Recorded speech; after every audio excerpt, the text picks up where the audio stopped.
people will know you from SAS Who Dares Wins, of course, but you've got this new series now. And it looks at how SAS tactics are being used in our police forces. Yeah, it's not just the police force, it's actually all the agencies, environmental agencies, training standards.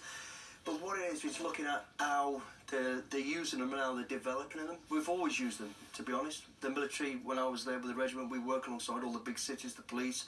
So for me, it's good to go back and see exactly how they sort of still doing that and what they're doing new. They're moving with the times, they're using all the technical new state-of-the-art stuff, cyber attack, but it always comes down to the modern people on the beat, on the ground, planning, preparing, going out there, fix, find, and then strike. So it was good to see that and see the enthusiasm of the police forces out there doing it.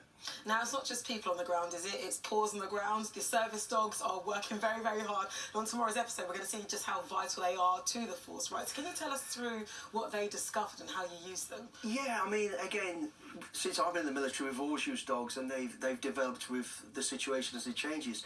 On the show, we go after various types of criminals, fraudulent stuff, and a lot of sort of fake, particularly tobacco. So on this particular task, we use a dog called Griff, who's phenomenal and his owner Stuart. We went in there, and I'm search trained, so I thought I'd be able to find what I was looking for. No, I was actually stood in the shower, brought the dog in, no one gets away with it. Straight in within seconds, straight to what we were looking for, no messing. Oh, they are so phenomenal, clever, aren't they? absolutely so phenomenal. Clever. Now, you talk about your experience as well of sort of how a softer approach when you're interrogating or interviewing somebody is often better and more effective than kind of a tough approach. Yeah, it's again, same similarities. This is what I went out to discover. It's about ramping up. You know, if it's a situation that needs aggression, then you use it. But most of the times, what we try to do, it's from the old days of being in the SAS, you know, we use a thing called hearts and minds. Not everybody wants to be in a fight, 90% don't. So you work with the people around it, the community. Get the community on your side, get them to support you and flush out the problem people, and that makes life easier, you know. So it's about, instead of attritional warfare going hard and fast, sit back, build the evidence, build the team around you, and then go in. And that's what it's about, and I think that message comes very clear from the programme. We need to bring the communities back together. Support each other, flush out the people that are causing problems, and be, you know, assured that the police, when they do come, they're coming.